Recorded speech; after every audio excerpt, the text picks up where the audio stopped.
Hello and welcome to World Cup Rewind, and in our journey where we are tracing back at every edition of the 50-over Cricket World Cup, we've now reached 2003. The journey has gone from Europe, it's gone to Asia, it went to Australia, and it's only fitting that it had to go to another continent this time. South Africa, Zimbabwe, Kenya are all co-hosts in the 2003 World Cup. Remember, South Africa made their debut in 1992 when it comes to the Cricket World Cup. A couple of World Cups later, they are now the host. It brings a different flavor to the cricketing scenario. Different kind of pitches that were going to help fast bowlers, as well as some pitches that really help batting. But as always, Rajdeep Sardesai joins me. And Rajdeep, before we get into the real action, we're standing, in fact, this happens to be my most favorite cricket stadium in the entire world. And the Bull Ring. Lords, the Bull Ring, the Wanderers, it's ahead of me when it comes to Lords, MCG, everyone, because the charm of this stadium is something else. And why I love it so much is the fact that, because you mentioned it's a Bull Ring, it's that one stadium where it's intimidating to be playing, because everyone's like standing on top of you. It's not really spread out as you have at the MCG or the Lords. So that's why I enjoy the most. And some of India's incredible victories have come here, including a loss in the finals of this edition of the World Cup, which we'll get to. But before we get into the action on the field, like always, we'll start with some action off the field. Now, we saw it in 1996. There were certain countries that refused to travel to Sri Lanka. We saw in various other editions of the World Cup where teams had reservations about playing in a certain venue. That was to continue. That trend was to continue in this World Cup, because you had the likes of New Zealand, you had the likes of England refusing to go to Zimbabwe and Kenya. What is the political background behind this? Look, first of all, this was the first World Cup of a new century. You know, you're entering the 21st century, and what better place than South Africa, a great sporting nation. Although, to be fair to the South Africans, if you really push them, they'll say rugby is their #1 sport.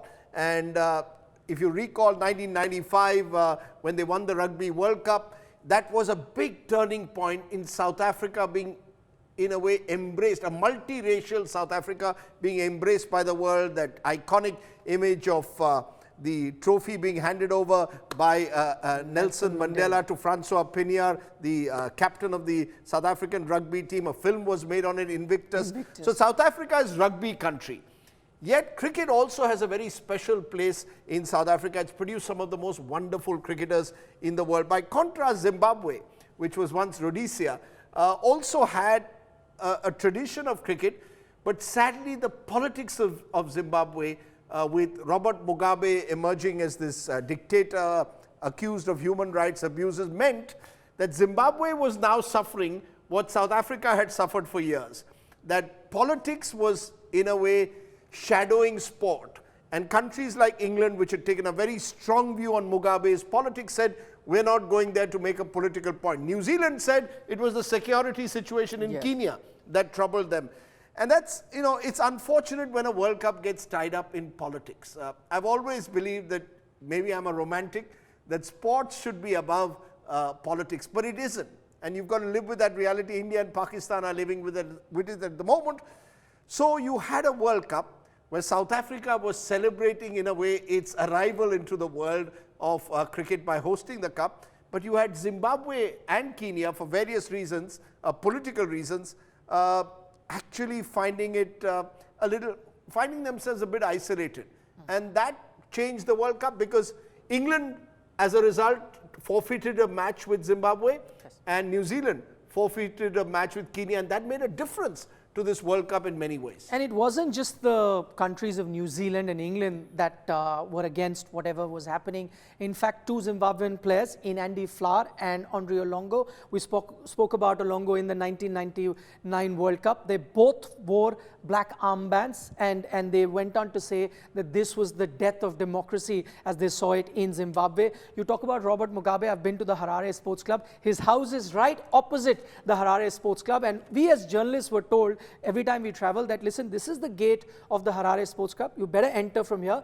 Don't go even 50 meters further ahead, because the guards there outside Mugabe's house have been instructed, anyone loitering around, shoot at sight. No questions asked. Just for our viewers, he was president for life, eventually died at a ripe old age, somewhere in his late 80s, early 90s, ruled Zimbabwe for several decades. As I said, Zimbabwe, earlier Rhodesia and South Africa during apartheid years suffered a lot because of what those years did to sport in both these countries. And Zimbabwe was, just emerging in a way as, I wouldn't say a superpower in cricket, but a very solid team that they had. You mentioned Andy Flower. I haven't seen too many better players than Andy Flower. He was the original reverse sweeper. Yes. And he was terrific against spin. You see his record in India. I don't think very few players can match his record against India, which says a lot about his quality against spin. So it was a very good team.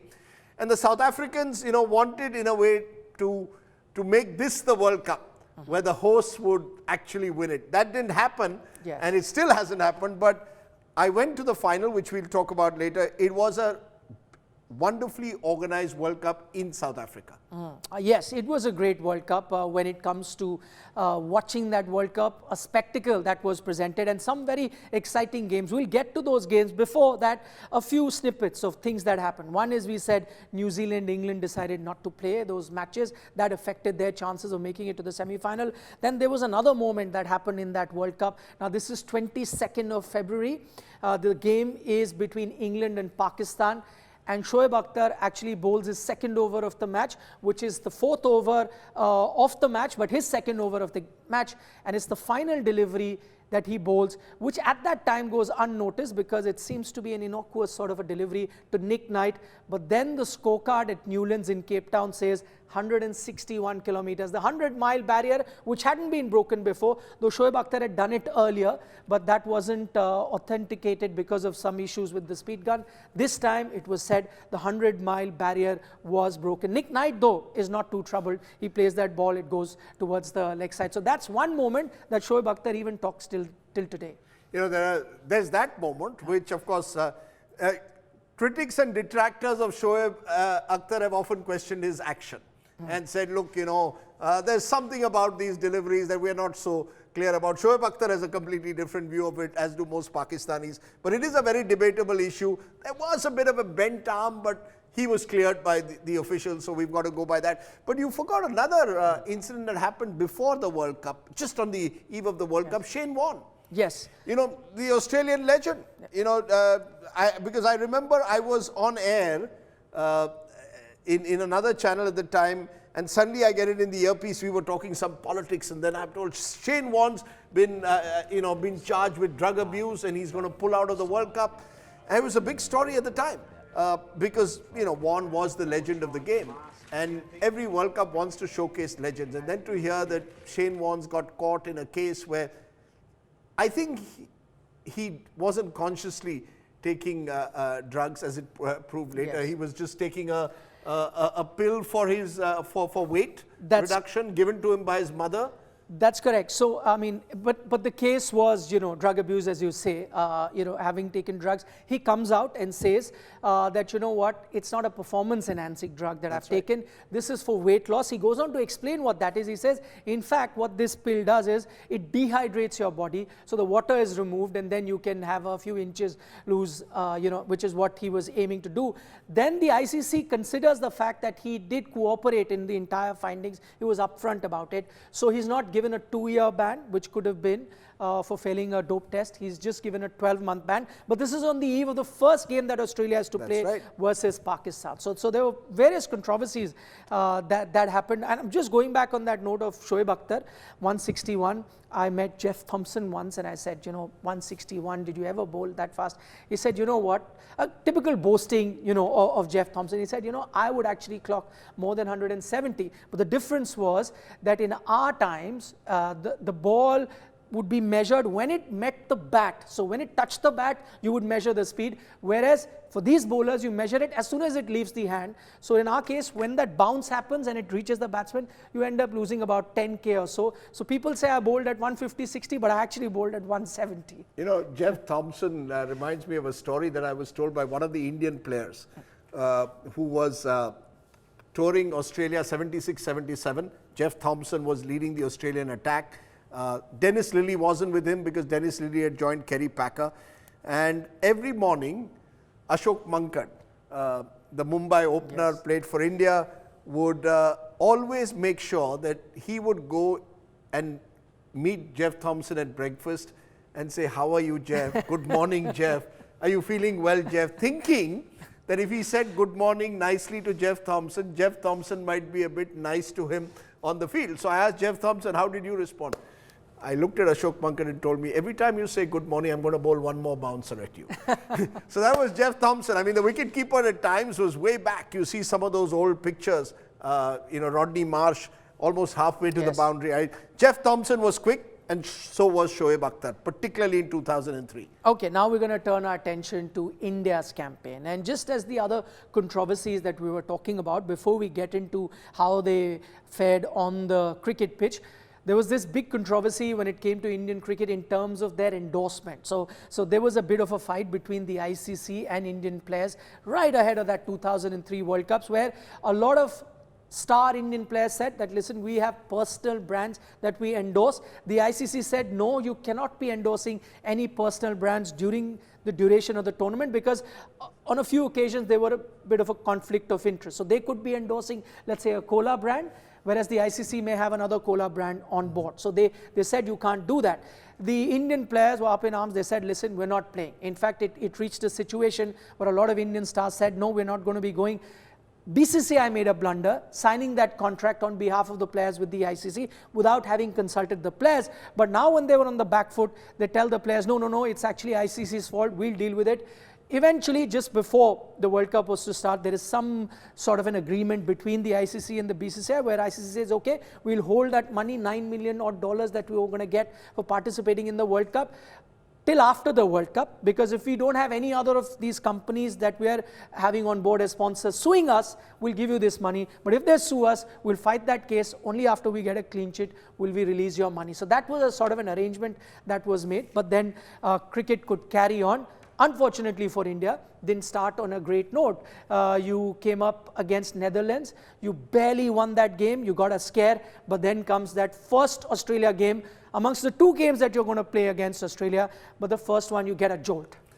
You know, Australia in 2003 was reaching the peak of its powers. This was you had Adam Gilchrist, Matthew Hayden, Ricky Ponting, Damien Martin, Darren Lehman, all of them at the peak of their powers in a way. And you had a bowling attack that was led by Glenn McGrath. This was almost the perfect team. You could argue that 2007 was just as strong, but 2003 in many ways was the perfect Australian ODI team. They were dominant. So therefore, for that Indian side to come up against the Australians in South Africa, where the conditions are almost as similar as they could be in Australia, was hugely advantageous to the Australians. But since you spoke about sponsorship and the Indian team, just an interesting aside, today all the players have these large contracts. And I remember negotiating with Saurav Ganguly, the Indian captain, to get him to do an end of the match 5-minute segment for us at NDTV, where I was at the time. And it was a negotiation which was on very basic terms. You'll give me $500 more here or a little bit more. Today, I mean, the amounts that we were thinking about in those days compared to what you get today, what we paid him for the entire tournament is probably what an Indian player would demand for one day's appearance today on TV. That's how much the world has changed. I had to deal with Percept Advertising, which had Saurav Ganguly signed on at the time. But it was interesting. It was the first time when players were slowly realizing their market value, but it was still nowhere close to what they get today. So that game that we were talking about versus Australia, India bat first, are all out for 125. The highest score that an Indian gets, no surprise there, that was Sachin Tendulkar, gets 36. 3 wickets apiece for both Brett Lee, Jason Gillespie. So it was those fast bowlers that were doing the trick. It's a game that is played in Centurion, where India is going to have a good game later in the tournament. But this game, they end up on the losing side. Australia make easy meat of that total. 125 is chased without breaking a sweat. They just lose 1 wicket. India lose that game. From there on, because a lot of expectation was there, and there's a very defining moment of the tournament here, Rajdeep, because before the start of this World Cup, India, I think, lost a series to West Indies at home, then lost a series to New Zealand away. So they didn't get into this World Cup with a lot of hope. However, that NatWest final had happened a year ago, and Indians believe that, some of those Indian players could walk on water, they could do anything, 300 plus, they can chase it. This is a young Indian team that Saurav Ganguly has got, but then the start that happens is not ideal, and then what happens is a lot of players, stones are thrown at their houses, and this is a moment where Sachin Tendulkar then has to come out and issue an appeal so that there is calm back home. I remember again Saurav Ganguly ringing me up when he heard about this stone throwing and telling me, Rajdeep, I hope you journalists are going to take our side. I said, of course we are. I mean, we will never take the side of some stone throwers throwing stones at my house, at a player's house. And he said, I'm very worried and frightened for my family. My mother's not well. My father's got heart trouble. You know, it is unfortunate that Indian fans can be so excitable at times, but also so volatile to the point of throwing stones at people's house. We saw it in the 1970s. Ajit Wadekar's team gets a rapturous welcome from England when they win in 71, and then his house is stoned in 74 when they lose. Much the same happened at the start of that tournament, but I do remember Saurav Ganguly very worried that his house in Behala was going to be targeted by stone throwers. I think it was unimaginable that here is the Prince of Kolkata, whose sort of palace in Behala is going to be stoned by people. Very, very unfortunate. And clearly unnecessary, and put a lot of pressure on that Indian team. It was a young Indian side, as you're right, Nikhil. The sense was this was an Indian side on the rise. You know, there were a few players aging, like Javagal Srinath was playing his last tournament, but there were lots of young Indian players emerging, the Yuvrajs, the Kefs, who were going to sort of play a major role in Indian cricket, in one-day cricket particularly. Maybe this tournament came a year too early. They would have been perhaps even better had it happened in a year or two down the line. Since we're talking about the composition of the side, I don't know if you remember, one of the major talking points was Dinesh Mongia making it to the Indian team, and there was no VVS Lakshman, something that VVS Lakshman still not forgiven Saurav Ganguly for. You know, these are, from time to time, Indian cricket has come up with the strangest selectorial decisions, and it's so opaque. You know, we don't know why somebody said VVS Lakshman is not suited for one-day cricket. He's a test cricketer. He's a test cricketer, even though he'd scored centuries in Australia, in ODI cricket during that period. So there was no reason really to drop him. You choose Dinesh Mongia, who frankly, you know, couldn't tie, dare I say, strong words, Lakshman's shoelaces when it comes to the art of batsmanship. But he went, you know, whether Saurav Ganguly was to blame, whether someone else was to blame, Ganguly will of course say that, look, you know, don't put the blame at me. I'm only just one voice within a selection committee. There's the usual negotiation between regions. But yeah, I mean, I'm not saying Lakshman would have changed India's fortunes. I think he was a better test player than an ODI player. But, you know, when you want to drop someone, you can always use an excuse. Oh, he's a better test player. He's not a great fielder. That's how Indian cricket, unfortunately, has always worked, Nikhil. Very sad in a way. That's right. In Saurav Ganguly's defense, he said probably it was that left-arm spin of Dinesh Mongia. And at that time, they were, you know, toying with the idea of having these multi-dimensional players. Because in a few games, you would see about 8 Indian bowlers being used. Yeah. Maybe that is something that he swayed towards. In hindsight, you could clearly say that it wasn't a great decision. So that happens. Stone pelting happens after the loss to Australia. A humiliating loss, I might add. After that, you talk about Saurav Ganguly. Saurav Ganguly tells the team not to speak to the media. So there's a complete media ban. The team refuses to speak to the media until such time then Sachin Tendulkar comes. There is a bit of negotiation between the media that is present in South Africa and the Indian team, saying that, listen, why are you targeting us? It's not us who are angry with you. And then Sachin Tendulkar comes. There's no press conference. Sachin Tendulkar comes and then just issues a statement. In fact, he reads it, asking for some sort of calm back home, saying that, listen, they're trying their best. In times like these, you really need support of the fans and not fans getting angry with you. And that does the trick. And suddenly you see the mood change, not only of the fans, but the mood change of the Indian team. From there on, India go on to win every game that there is to play. They reach the final. Couple of games I'm going to touch upon, because you remember, first one, the game against England in Durban. You remember it for a spell that was bowled by Ashish Nehra, 6'23". Now, this is the same Ashish Nehra. I was looking at some of his stats. Before this, had played about 30 odd ODI games and only picked up 32 wickets. So a wicket per game was what Ashish Nehra had done in his ODI career before that game in Durban.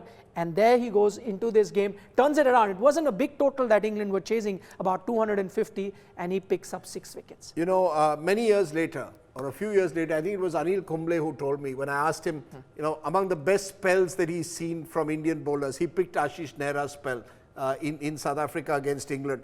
And I even remember, you know, you remember where you were sometimes when a spell was done. I was sitting at a friend's house in Vasant Kunj, and there was golf going on also, I think either it was one of the Masters tournaments, possibly the Masters that was going on, and there was the cricket match, and we were sort of switching between channels, until suddenly when Ashish Nehra starts taking the wickets, we forget about golf, focus exclusively on the cricket.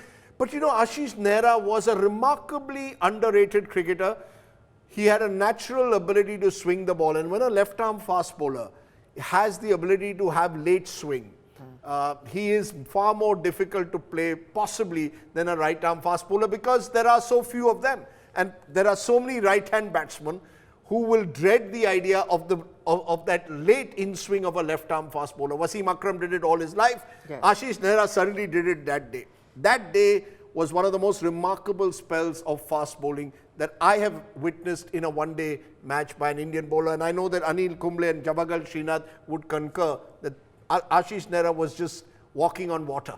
On the eve of the game, interestingly, Rajdeep, the game versus Namibia was the game that India had played before the England game, and he had got an injury on his ankle and he wasn't 100% sure. And John Wright on the eve says that, listen, he'll have to go through a fitness test, only then will I allow him to be in the playing 11. Saurav Ganguly was somehow, you know, he used to back his players. He liked what Ashish Nehra can do, and especially with a lot of grass when he saw in the track in Durban, he said, no, Ashish Nehra is what I need. He says, John, nothing doing, you know, fitness tests or not, whether he passes it or not, he's going to be playing this game.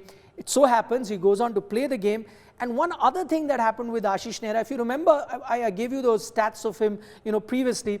He was usually the late 130s bowler. But in this World Cup, in fact, in a couple of games, there's one game where his speed was recorded at 149, almost 150 kilometers per hour, which was unheard of when it came to an Indian fast bowler. So it increased his pace. The physiotherapist goes on to say later that, listen, he had a very weak hamstring in one leg, so he was not utilizing them. We worked on a technique where he could then use the other hamstring and have that entire, you know, action in a way where that pace was increased. Pace did increase. He was at 149. Those 6 wickets, some of them big names. Nasir Hussain was one of them. Alex Stewart was another one I remember. So he picked up some big names. They weren't tail-enders usually, which fast bowlers get. So India win this game versus England.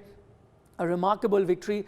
But once again, it's the 4th time in the World Cup. It's India versus Pakistan in Centurion. I'll never forget the date. It's the 1st of March. What do you remember of that game? You know, a regret. You know, you regret not watching certain games live. That was a game I should have watched live because I had a chance. A friend of mine went to school with me, Gautam Singhania, of the Raymond's group, of the Singhania family. He was taking people on his private aircraft to South Africa. And I, for some reason, maybe was conscious of my work or thought it's a bit of an extravagance to be flying all the way to Australia and staying in a hotel. He said, look, I'm going to fly you there. After that, you guys have to make your arrangement. I was probably looking at my bank balance at the time and saying, no, I can't do it. But it was a game worth watching because there's a backdrop to it. 1999, you had the Kargil War. And post that, India and Pakistan relations had dipped. And there was a sense that this was the first big battle, what you had won or lost on the battlefield. And terribly, you know, we lost human lives in Kargil. Lots of our brave Jawans, soldiers were martyred. Vikram Batra and others became iconic figures. 2003 almost became the Badla, the match of revenge, vendetta on the cricket field, which is a terrible way to do a cricket match, war minus the shooting, as one book once called it, but it was literally that. So the pressure on those players was huge. It was a match being played against the backdrop of Kargil, but a match you would have loved to see, because on both sides you had some terrific players, some of whom were at the peak of their form. Yes, the Pakistan bowling unit, remember we spoke about 1996, there was no Wasim Akram. That was a big controversial thing that happened. This time they had a full-fledged bowling attack. There was a Shoaib Akhtar, there was a Waqar Yunus, there was a Wasim Akram, there was a Shahid Afridi, there was an Abdul Razak. So that was their bowling lineup. Just to sum up the game, 273 is what Pakistan get, courtesy one of my favorite batsmen, Saeed Anwar, gets 100. 273, daunting at Centurion, the same ground where India had been all out for 125 versus the Australian team. Now the chase is set up, and that one shot I'll never forget. In fact, I interviewed Sachin Tendulkar very recently. We asked him to recreate one of the most iconic shots ever played in a cricket match. It's that uppercut 6 that he hits of Shoaib Akhtar, goes over third man, and it's a shot which I think was voted as one of the greatest shots ever played in a one-day game. That's what I remember of that game. From there on, there are a few things that we tend to forget. There's a small little partnership after you lose Sehwag and you lose Sourav Ganguly pretty early, and you know that India might panic. There's a partnership between Mohammad Kaif and Sachin Tendulkar. Kaif gets just 35 runs, but it's a longish partnership. I spoke to Kaif about it, and he said it's one of the finest innings he's played. He's even counting the NatWest, which he's played, taken India to an improbable win. He says that because he says the tension in that game, as you point out, backdrop of Kargil. He said, I have never been to a game where abusers were flying left, right and center. He said, every ball I would play, there'd be like 6, 7 fielders that would converge, and, the choicest of abusers were flying. He said, so much tension, and that 35 kind of released that tension from the Indian batting lineup. Then Sachin gets out in 98. You think, okay, the game might still, be going in a way where Pakistan becomes favorite. And then that partnership between Dravid and Yuvraj Singh. Yuvraj played some of the finest ODI knocks, but I'll count this as one. Is 50 not out from that situation to take India across the line. One of the best one-day games that I've ever watched. The tension was such that I'm told there was a huge dispute whether the two teams should exchange the usual pleasantries, gifts to each other. The Pakistanis were keen to do so. Indians were not sure, should we be accepting gifts from the Pakistanis when they line up before the match. So, there was so much of ill feeling caused off the field by other events. I don't think the players had any problems with each other. Most of the players, Indians and Pakistanis, have had very fine relationships with each other. But somehow the external environment had made it different. But, I'm told by my friends who watched the match that 85% of that crowd was Indian. The Pakistanis were just 10%. So you were actually playing in front of the Bharat army. So we had the huge support of a large Indian contingent. Even that shot of Sachin, was it an uppercut or a slash? Was it simply Shoaib Akhtar's pace that perhaps did it? When you think of it, when someone's bowling at that pace, you might get away with playing that kind of uppercut. But Sachin was quite fantastic for those first 45 or 60 minutes. And I again remember where I was sitting with a friend, and we both refused to get up from there just to watch what Sachin Tendulkar did. In those days, Nikhil, 273 was seen as a pretty formidable score. So the early advantage seemed to be with the Pakistanis. But I think it was a matchup between the Pakistani pace attack and the Indian batsmanship. And India's batting that day showed just how much it had matured. As I said, we were climbing up a mountain at that time. Lots of young talent, lots of proven players in Dravid, Ganguly, and of course the great Sachin. What that did was the scoreline India-Pakistan World Cups 4-0 in India's favour. So they clearly had the wood over the Pakistanis. It also ensured the two best teams of the tournament reached the final. That was India and Australia. That's what we're going to focus on next up. So we're at the Wanderers, the venue of the final of the 2003 World Cup, India versus Australia. But before I get to that final, a quick update on the semi-finals. India beat Kenya, who qualified because, they got some grace points to begin with. Remember, there were certain countries that refused to tour, Zimbabwe and New Zealand.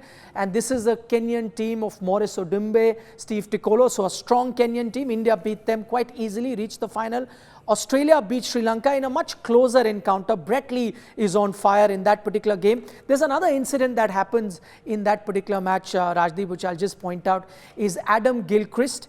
He's batting against Arvinda De Silva, tries to sweep the ball. It seems like it's hit his pad. It balloons up. Kumar Sangakkara takes the catch. Gilchrist waits. Rudy Kutson is the umpire. He gives not out. And as soon as he gives not out, Adam Gilchrist walks at that time. You see the surprise on the faces of Kumar Sangakkara as well as Russell Arnold. And it's a very muted celebration by the Sri Lankan team because in those days, walking wasn't very common. So they don't know how to react. Adam Gilchrist walks. And as I said, it could have been a close game in that particular match between Sri Lanka and Australia. And that's one thing that was spoken of whenever you spoke about Adam Gilchrist, if, what a fair player he was when he was playing his cricket. So the two semi-finals done. It's India versus Australia in the final. Rajdeep was lucky enough to be there at the Wanderers, and this was no game where Gilchrist was going to be magnanimous, where Gilchrist was going to allow the opposition some good time. He was in the mood, and so was the Australian team. Look, I had missed India versus Pakistan when I had a chance to go for it. And then before this final, one of the sponsors offers us a trip to come to watch the World Cup final. This time I don't say no. I said, look, I'm going to go and watch a World Cup final. I had sort of watched four of the five previous World Cup finals. I said, I've got to make it a habit. So I managed to get 4 passes. My father, who was not keeping well, I thought he'd never seen a World Cup final for a long time, not since '83. So he came with us. My son, who was all of 7 or 8 years old, came. He wanted to see the safaris, he said, in South Africa. So we took him along. And I took along my fellow news anchor, Arnab Goswami. So there were 4 of us on our way heading to South Africa. The rest, as they say, is history in more ways than one, because we were all excited about this match. Sourav Ganguly's team was slowly building up this momentum. Everyone thought this could be India's big moment. The right Ganguly combination working in the right manner. Sachin had played some great innings. But as I said at the outset, Nikhil, this was a very, very good Australian team. You had to catch them on a bad day. And the fact is, the first few overs were disastrous. I don't think Javagal Srinath and Zahir Khan in particular, particularly Zahir Khan, yes, has bowled as badly as he did in that match. I think it was nerves at one level. The Indians had gone and put in the Australians to bat, thinking that there was a bit of wetness on the track. It turned out that when you bowl so badly in the first few overs against Hayden and Gilchrist, they provided the platform, and then Ricky Ponting just took over. This was Ponting's glorious period. That early 2000s, he was easily, at that time, I think, a match of Tendulkar. In that period, I'm not saying over a whole career, but in that period, he was a match for Tendulkar, and he was just devastating the way he played. And with every boundary or 6 that he hit, we were wondering, we traveled all this way, not just to watch the Australians bat, but also to watch India win. Well, there's a background story to that. A lot of journalists who traveled. I was here with India today at the time, working behind the scenes of that World Cup. Journalists who travel tell us that, on the eve of the game, there is this Indian team playing volleyball, and the Australian team are also at the ground. And they send some of their biggest guys while the Indian team is playing volleyball. That includes a Matthew Hayden, there's a Darren Lehman, there's a Jason Gillespie. And they all walk around, and while the Indian team is playing volleyball, in their gungees, I might add, with their muscles bulging, they just walk around and inspect the Indian team. And the Indian team knows that they're just here looking at them. Sort of an intimidatory sort of tactics that Australia may have applied. And those nerves that you talk about show. Zahir Khan is given the new ball. He gives away 14 runs. He makes the mistake of even sledging someone like an Adam Gilchrist. But I guess, a lot of Indian cricketers, Ajay Jadeja used to tell me, it's called the soda bottle effect. When you're so pumped up for a game, that soda bottle tends to rise very fast, but then it falls flat also very fast. So maybe the Indian team was pumped up. That first over sets the tempo. He gives away 14 runs, sledges Adam Gilchrist. Virender Sehwag was asked about that decision that Sourav Ganguly took in a big game like this, deciding to chase. And maybe there was one thing that India had played earlier against Australia, and that occasion they batted first, were all out 125. It could have been that was on their mind. Or the other thing, he said it wasn't Saurav's fault. I think that was the right decision made. I think Zahir Khan, with that first over, kind of changed it for us. From there on, that 100-run partnership, I think 14 overs, Hayden and Gilchrist had taken Australia past 100. That's right. And once you score 300 plus, Damian Martin played a terrific innings along with Ricky Ponting. once you've crossed 300 plus in a 50 over World Cup, you have a huge advantage because runs on the board, pressure of the runs on the board always do count in a big final. And we thought we'd almost given up the match. And particularly then when Sachin Tendulkar, who's been in terrific form in the tournament, goes to sort of takes on McGrath. He gets away with one great shot and then spoons one up in the air. And I remember asking Sachin after that, and his argument was, he thought if we can hit a couple of boundaries every over, because Johannesburg is a fast scoring ground, if we can hit a couple of boundaries over and over, we'll be 8 runs and over. And that's what we need. I mean, it almost sounded as if Sachin thought to take the initiative right at the start, go for McGrath, and we can win the match. But, he gets out, we're depressed. It rains a bit for a little while. It's 103 for 3 when the rain comes. And why you may have been hopeful, because I remember in that World Cup there was a rule, if the game cannot take place. Now you have a sort of a rule where if 20 overs are done in a 50 over game, it's counted as a legal game. On that occasion, the rule was that if the full game is not complete, then the game, there's a reserve day, but the game doesn't start from where it's left off. You start from scratch. So you start from scratch. This is what most Indian fans were hoping for, like you who were at the stadium. I was actually walking around looking at the skies and sort of hoping, we didn't have in those days the kind of AccuWeather apps that you have today that accurately tells the weather. I was saying, another couple of hours of rain, game washed out, we'll get another day of cricket, 2 days for the price of one. That's what we've come all the way to Johannesburg for. Again, lots of Indian fans. I remember Vijay Mallya, who's now, of course, in exile and, is a fugitive. There he was, he was in one of the central VVIP boxes, and I could see lots of starlets and stars and everyone gathered around him, because there was a sense that this could be India's moment, but the rain went away, sadly. Virender Sehwag was a bit like a thunderstorm that day, playing terrific cricket. You saw, Sehwag always didn't give his best in ODIs, but that day he was just terrific.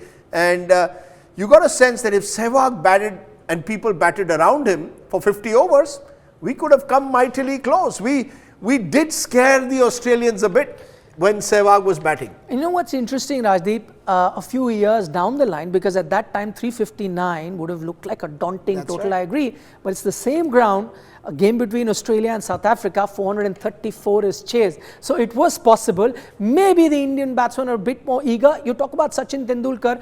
It was very unlike Sachin Tendulkar to take on Glenn McGrath so early on. He would take his time and then a lot of times hammer him. He gets that 4 you talk about, but goes for another one in the same over and balloons it. Because, you mentioned the bull ring at the very outset. The bull ring is a ground, because you're at a high altitude, the ball travels. So if you get your timing right, it's a quick scoring ground. So in hindsight, maybe if Sehwag had, batted a little longer, if the likes of Kev, who gets out very early, Yuvraj, if someone had been able to stay with Sehwag through the course of the match, I think it's Brad Hogg, if I'm not mistaken, who gets Sehwag. He gets Sehwag also, trying to sort of hit him out of the ground, gets Yuvraj. The Australians, he was the replacement for Vaughan. Nowhere in the same league, but a good bowler. Left-arm Chinaman bowlers can be good. A bit of a Kuldeep Yadav type of bowler. It was just too big a mountain to climb against that Australian team, sadly. Yes, 80 odd is what Virender Sehwag gets. The only one who kind of gives him some sort of company is Rahul Dravid with 47, but that was never going to be enough. The victory margin is a massive one. 125 runs is the victory margin. Interestingly, 125 is what India managed to make versus Australia in the first game that they played in the 2003 World Cup. They were all out for 125. Here the victory margin, it clearly showed that there was a big gulf between that Australian team and the Indian team, and dare I say the rest of the cricketing world, because that's how far ahead that Ricky Ponting-led Australian team was. That was the... I want to leave you with one final story. Yes. The Indians, it had been a long World Cup because there were 14 teams, so you ended up playing 50 odd matches. You were there for, more than a month. And the Indian team, having lost, depressed, wanted to fly back by the first available flight. They were booked on a South African Airways flight, I think the next day. A lot of us were booked on an Air India flight, a special flight, because a lot of politicians from the then Vajpayee government, great cricket fans, had flown in. They included, for some reason, Sahib Singh Verma was also among those who was the VVIP who was flying from the government, the late Sahib Singh Verma. And an Air India flight had been organized to take the VVIPs back to Bombay the same night. The players got onto the flight because they were desperate, many of them, to go home. Among those, but the only hitch was there were no business class tickets there because the VVIPs had booked the business class tickets. So guess what? The entire Indian team, or most of them, travelled economy. Probably the only time that Sachin Tendulkar and I have both travelled together economy. Along with me was the singer Abhijit, who was the only one who entertained us even through our depression by singing old Kishore Kumar songs. So it was quite a journey back with VVIP politicians, the cricketers in economy, Sachin Tendulkar perhaps for the first and last time in sort of 25C, and you had a mix of all these Abhijits and others, cricket fanatics who'd gone to watch India win. It was a sad end to what was quite a remarkable ride by Saurav Ganguly and his team. They just didn't scale the final peak. Okay, they're not that pampered, the cricketers. I've quite often seen them travel economy. Economy, really? But that's because when the team travels, there are only those 5, 6, 7 seats in business. Right. So a lot of them have to travel economy. But that's when the entire team is traveling together. In fact, it was an interesting story where MS Dhoni would ensure that the fast bowlers actually get to sit in business class. And he himself as captain would sit in economy. That tradition still continues with the Indian team. But when all of them are traveling together. I see. But then you also have cricketers take chartered flight now. That's right. Look, as I said, I think this was the first.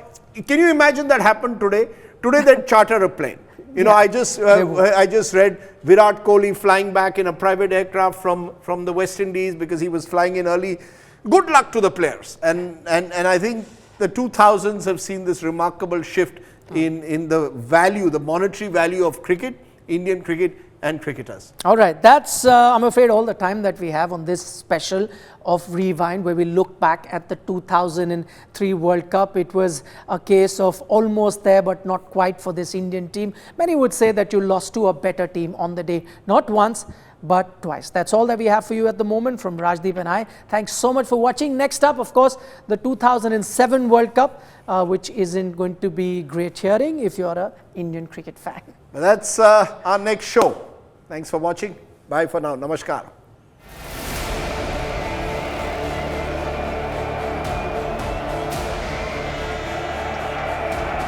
What a great day for Indian cricket.